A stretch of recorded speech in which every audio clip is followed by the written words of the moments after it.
ಐಂ ಹ್ರೀಂ ಶ್ರೀಂ ಶ್ರೀಮಾತ್ರೇ ನಮಃ. ಎಲ್ಲ ವೀಕ್ಷಕ ಬಾಂಧವರಿಗೆ ಹೊಸ ವರ್ಷದ ಹಾರ್ದಿಕ ಶುಭಾಶಯಗಳು. ನಾನು ಡಾಕ್ಟರ್ ಅನಸೂಯ ರಾಜೀವ್.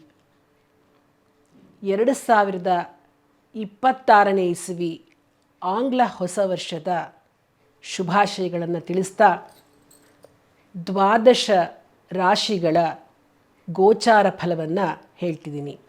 ಮೊದಲಿಗೆ ಈ ಒಂದು ವರ್ಷದ ವಿಶೇಷ ಏನಪ್ಪ ಅಂತಂದರೆ ಬಹಳ ಅದ್ಭುತವಾಗಿದೆ. ಯಾಕೆ ಅಂತಂದರೆ 2026ನೇ ಇಸ್ವಿಯನ್ನು ಆಳ್ತಕ್ಕಂಥ ಗ್ರಹ ಸೂರ್ಯ. ಏಕೆಂದರೆ ಸಂಖ್ಯಾಶಾಸ್ತ್ರದ ಪ್ರಕಾರ 2026 2 2 6 ಕೂಡಿದಾಗ ಒಂದು ಸಂಖ್ಯೆ ಬರ್ತಕ್ಕಂಥದ್ದು. ಒಂದನ್ನು ಆಳುವವನು ಸೂರ್ಯ. ಹಾಗಾಗಿ ಸೂರ್ಯ ಈ ವರ್ಷ ತನ್ನ ಆಧಿಪತ್ಯವನ್ನು ವಹಿಸಿದ್ದಾನೆ. ಮತ್ತು ಇನ್ನೂ ಮುಖ್ಯವಾಗಿ ಹೇಳಬೇಕು ಅಂತಂದರೆ 2026ನೇ ಇಸ್ವಿ ಪ್ರಾರಂಭವಾಗ್ತಕ್ಕಂಥದ್ದು ಕೃತ್ತಿಕಾ ನಕ್ಷತ್ರದಲ್ಲಿ. ಕೃತ್ತಿಕಾ ನಕ್ಷತ್ರದ ಅಧಿಪತಿಯೂ ಸೂರ್ಯನಾಗಿರೋದ್ರಿಂದ ಜಾತಕದ ಪ್ರಕಾರವಾಗಿಯೂ ಹಾಗೂ ಸಂಖ್ಯಾಶಾಸ್ತ್ರದ ಪ್ರಕಾರವಾಗಿಯೂ ಸೂರ್ಯನೇ ಅಧಿಪತಿಯಾಗಿ ಈ ವರ್ಷ ಪೂರ್ತಿ ಆಳ್ತಾನೆ. ಇನ್ನು ಮುಂದಿನ ಒಂದು ಆಧಿಪತ್ಯವನ್ನು ಚಂದ್ರನಿಗೆ ಕೊಡಬಹುದು. ಯಾಕೆ ಅಂತಂದರೆ ಚಂದ್ರ ಕೃತ್ತಿಕಾ ನಕ್ಷತ್ರ ವೃಷಭ ರಾಶಿಯಲ್ಲಿ ಉಚ್ಚನಾಗಿದ್ದಾನೆ. ಮತ್ತು ಚಂದ್ರ ಏನಪ್ಪ ಅಂತಂದರೆ ಈ ವರ್ಷದ ಒಂದು ಏನು ನಾವು ಕುಂಡಲಿ ಹಾಕಿದಾಗ ನಮಗೆ ಕನ್ಯಾ ಲಗ್ನ ಬರುತ್ತೆ, ಅದರ ಅಧಿಪತಿಯೂ ಕೂಡ ಚಂದ್ರ. ಅಂದರೆ ಲಗ್ನ ಬಂದು ಹಸ್ತ ನಕ್ಷತ್ರದಲ್ಲಿ ಬಿದ್ದಿರೋದ್ರಿಂದ ಹಸ್ತ ನಕ್ಷತ್ರದ ಅಧಿಪತಿ ಬಂದು ಚಂದ್ರ. ಹಾಗಾಗಿ ಮುಂದಿನ ಆಧಿಪತ್ಯವನ್ನು ಚಂದ್ರನಿಗೆ ಕೊಟ್ಟಿರ್ತಾರೆ. ಇನ್ನು ಸೂರ್ಯ ಇರ್ತಕ್ಕಂಥದ್ದು ಧನುರಾಶಿಯಲ್ಲಿ. ಧನುರಾಶಿಯ ಅಧಿಪತಿ ಬಂದು ಗುರು. ಹಾಗೂ ಗುರು ಅಧಿಪತ್ಯದಲ್ಲಿದ್ದು ಗುರುವಾರದಿಂದಲೇ 2026ನೇ ಇಸ್ವಿ ಪ್ರಾರಂಭ ಆಗೋದ್ರಿಂದ ಗುರುವಿನ ಆಧಿಪತ್ಯವನ್ನು ಕೊಡ್ತೇವೆ. ಮೊದಲಿನ ಸ್ಥಾನವನ್ನು ಸೂರ್ಯನಿಗೆ ಕೊಟ್ಟರೆ, 2ನೆಯ ಸ್ಥಾನವನ್ನು ಚಂದ್ರನಿಗೆ, 3ನೆಯ ಸ್ಥಾನವನ್ನು ಗುರುವಿಗೆ. ಇಲ್ಲಿ ನೋಡಿ ಏನು ಒಂದು ಅದ್ಭುತ ಅಂತಂದರೆ ಸೂರ್ಯ ಆತ್ಮಕಾರಕ, ಚಂದ್ರ ಮನಸ್ಕಾರಕ ಹಾಗೂ ಗುರು ಬಂದು ಜೀವಕಾರಕ.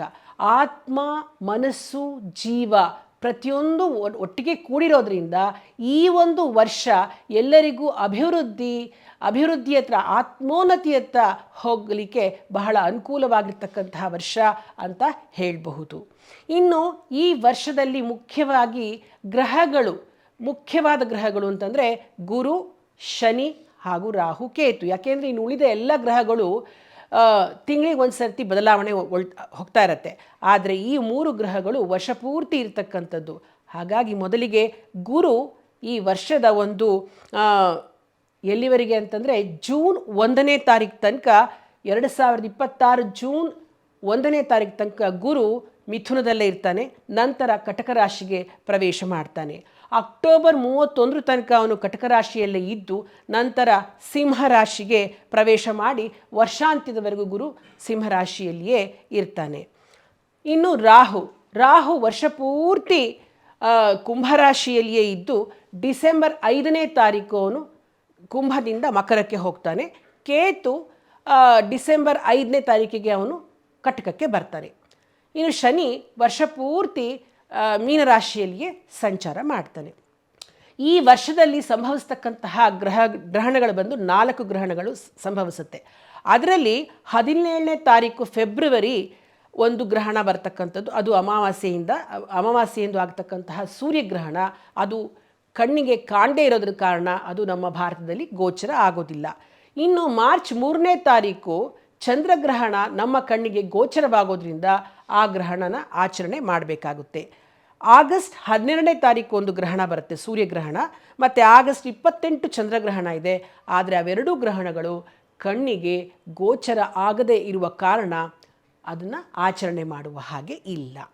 ಒಟ್ಟಿನಲ್ಲಿ ಈ ವರ್ಷ ಗ್ರಹಗಳ ಒಂದು ಸಂಯೋಗ ಬಹಳ ಅದ್ಭುತವಾಗಿರ್ತಕ್ಕಂತಹ ಪರಿಣಾಮವನ್ನು ಜನಗಳ ಮೇಲೆ ಬೀರುತ್ತೆ ಅಂತ ಹೇಳ್ಬಹುದು.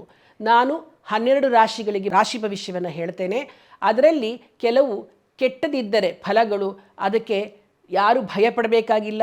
ಯಾಕೆ ಅಂತಂದರೆ ಅವರ ಜಾತಕದಲ್ಲಿ ದಶಾಭುಕ್ತಿಗಳು ಚೆನ್ನಾಗಿದ್ದರೆ ಈ ದುಷ್ಫಲಗಳು ಯಾವುದೂ ಅವರಿಗೆ ಉಂಟಾಗೋದಿಲ್ಲ.